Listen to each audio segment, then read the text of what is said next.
What's good, guys? We're back at it again with another video. As you can see from the title, we got Sharife Cooper draft breakdowns. You know, the draft is on Thursday, so I was thinking to myself, why am I not breaking down the top players that are going to get drafted even before the draft or after the draft? You know what I'm saying? Because there's always time to have a player's film broken down, and then we can see what they're good at going into the league and then what they're not good at. So with Sharife, you know what I'm saying? He's from Georgia, and I've actually played him. I know at some point people are going to start being like, hey, no way he played all these players. But I was a pretty high-level player, and, you know, I actually played him, his freshman, sophomore year before he is what he is now. This was a summer league game. I think I was either a junior or a senior. And it was him, Isaac Okoro, who's on the Cavs now. They're big. I don't even know how to say his name, but he's on Auburn now. I'll just say it was bad for my team. That's all I'm gonna say. It was bad for my team. But at the time, I was more focused on Isaac because freshman, sophomore year, Isaac, stocky, huge. You know what I say? Most people, I'm a shot blocker. So when they drive, they doing all this, trying to avoid me blocking it. Isaac trying to go through me. So after the game, I'm like, who is this? You know what I'm saying? Of course, he ended up getting lottery pick, ended up on the Cavs. Sharife was good at the time, but not what he is now. You know, he goes to Auburn, averaged 20 and 8.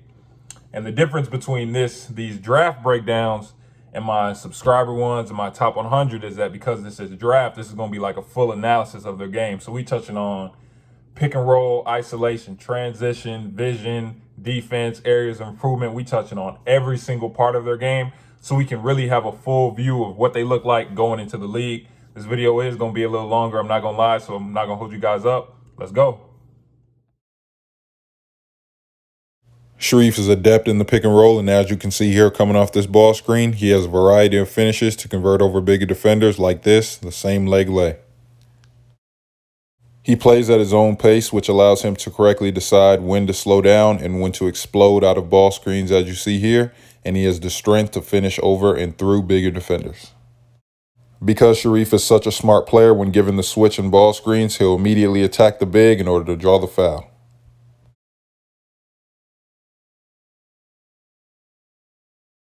Because of Sharife's handle when placed in isolation situations, he has the ability to change directions almost at will.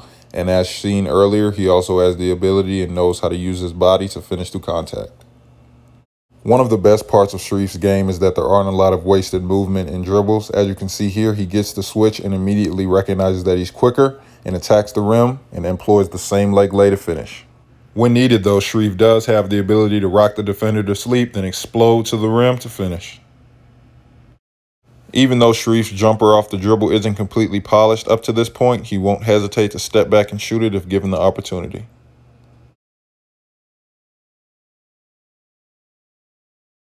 Passing is one of Sharife's calling cards, and as you can see here, just by a casual look to the left, he can shift the entire defense, which allows him to throw this pinpoint oop to his teammate.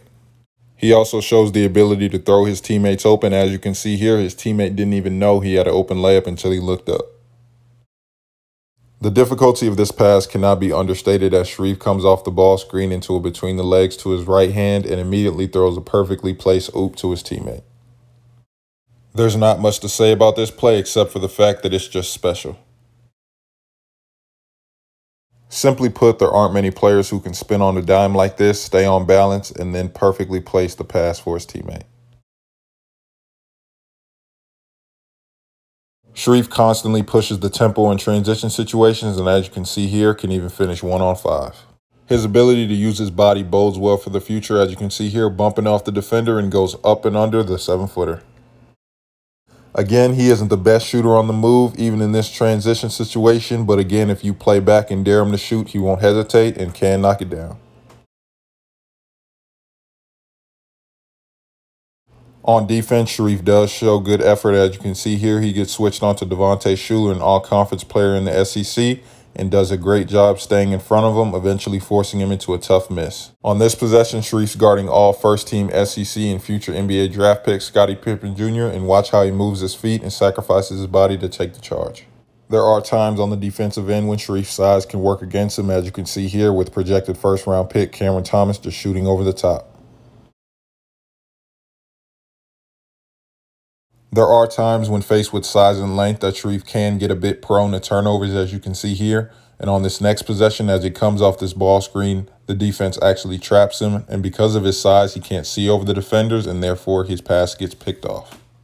As I said earlier, Sharife's jumper isn't the greatest, and part of that is because of his slow shot preparation. As he goes to shoot the ball, his mechanics are a little slower, which allows the defender to get great closeouts, as you can see here. And on this next possession, the same things happens. Even when the defender goes under the ball screen, he still has enough time to get a pretty good closeout on Sharife, which causes him to miss. Okay, so Sharife, now since this is a draft breakdown, we gonna go part by part, just talking about his game, pick and roll, then we're gonna talk about the ISOs, then the vision, things like that. So of course, starting with pick and rolls. One of the best parts of his game is his ability to control the pace. He doesn't really get sped up. Like, it doesn't matter if you're pressuring him, if you're trying to play him full court, 94 feet, you can't really speed him up with the ball in his hands because his handle is so tight that, like, he doesn't even really worry about it. He can come off the ball screen. Obviously, like I saw, he can get downhill on you, and he got all the right hand, left hand. He got all the lays. He doesn't really, like I said, his jump shot isn't off the dribble. His jump shot off the dribble isn't the greatest, so he doesn't really pull up a lot. He doesn't really like stop and pop coming off the ball screens. But again, he does understand that he does understand how to change speeds. So that's, like I showed you, he comes off the ball screen, the big shows. Okay, I'm gonna go slow this way. I'm gonna go slow, go the other way, because he showed in the second the big tried to turn around and get back, I'm exploding down his back and we on the rim, things like that. So he has that mental, that cerebral capacity to understand that.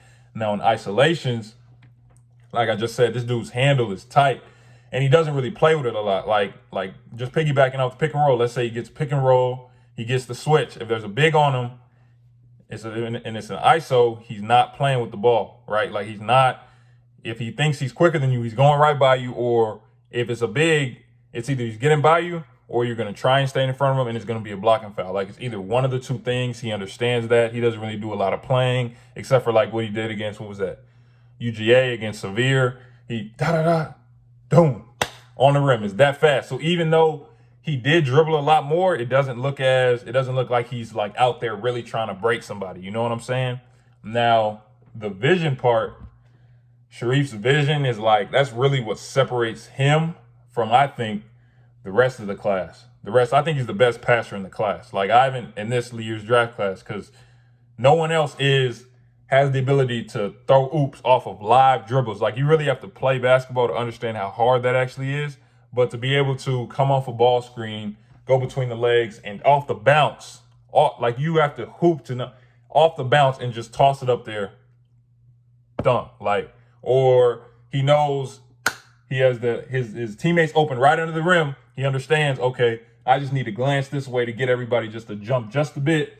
It's gone. Things like that. Or he coming down in transition. No one is spinning on a dime like that, staying on balance without getting a charge drawn on them, because a lot of people, especially in college, when they drive into the rim, they either jump in and get a charge call, or a lot of people try and do that little spin. They get charges called so much so the ability for him to spin like that, stay on balance, drop it off, that's a bucket. That's tough. That just really separates him from everybody else. Like I said, just going off of pace. Transition, he pushes the tempo at all times. Like, he can bring it back, okay, if we don't have numbers, but as you've seen, he will go 1-on-5 because he's that fast. He can get down the court faster than the other team, most of the other team's players. So, like he showed you, he'll push the tempo. If he feels like he can get to the rim before everybody else, he's pushing that on. Also in transition, he can get it out. He knows how to understand the reads. The big comes up when he is trying to push it. It's going to the corner that fast. Like, it's simple to him. He just understands the game. He just has an understanding. Defensively, personally, for me, I didn't think, like, I've watched him this year, like this past year, but I didn't think he was that good of a defender. Maybe that's just me, trying to listen to the media. But from what I watched on Synergy, when he's like locked in, like, this dude, he can guard. Like, he was guarding Scottie Pippen Jr., who was in the draft this year. He just pulled his name out to go back, but he's probably going to be a first-round draft pick within the next 2 years. And then Devontae Shuler, who was a top 100 player and an all-conference guard in the SEC. So, like, and he's guarding them one-on-one. Like, nobody's helping him.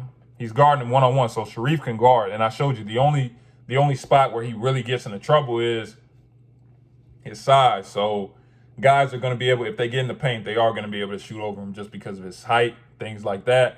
Now, there are times, I didn't put it in there, but there are times like when he's guarding on the pick and roll, I see that he can get a little lazy on the ball screens and lay on it a little bit. But, you know, that's kind of, I ain't going to say that's expected, but a lot of guards do that. And trust me, when he gets to the league, if he wants to stay in the league, I promise you he won't do any of that, because as I just said, when he's locked in and he wants to guard, he can guard. And then areas of improvement. So like I said, like defensively, there are times where, like, if he gets in the paint, it's going to be hard for him to stop somebody just because of his size. Like you saw with Cameron Thomas, just rose up and just pulled up right over him because he is a little shorter than everybody else.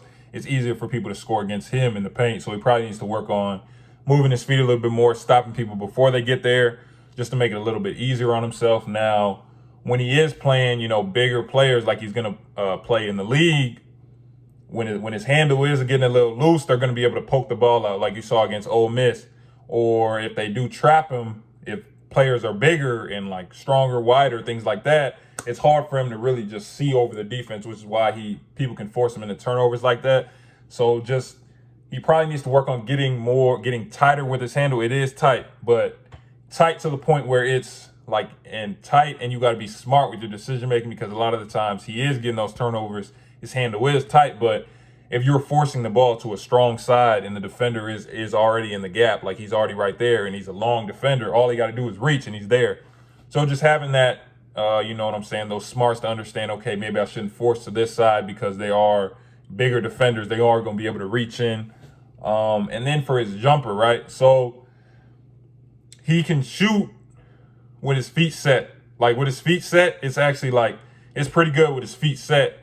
But off the dribble, he's not that good. Actually, I actually heard a report that, you know, in his pro day, he didn't take any off the dribble jumpers. Like he took set jumpers, did the layups, went through a whole workout, but the only thing he didn't shoot was off the dribble jumpers, because that's something he's obviously still working on. You know what I'm saying? He didn't really take. I was on Synergy. I didn't even see a mid-range pull-up, clip like tagged. I didn't see like he would pull up from three, you know what I'm saying, the snatchbacks, things like that. But even with that, he's setting his feet first, then he's pulling it. And then another thing with his release, he kind of brings it up slow. So because he is smaller, it's not, for bigger players, they're going to be able to get to that. Like I showed you, a player went under the ball screen and still was able to get a pretty good closeout. Or even when he snatches somebody, he still brings it up kind of slow. So he's still like right here when he's trying, like the defender's hand is like right here in his face when he's trying to release it. So it's going to be hard for him to make that shot. But so he probably needs to speed that up too. But all in all, a mid-first round pick. I like where he's at. Maybe adding in potential of what he could be. He probably could be a little bit higher. Like you saw in the video, he was projected number 9 at the beginning of the year. But, you know, a couple, down performances brought him down a little bit.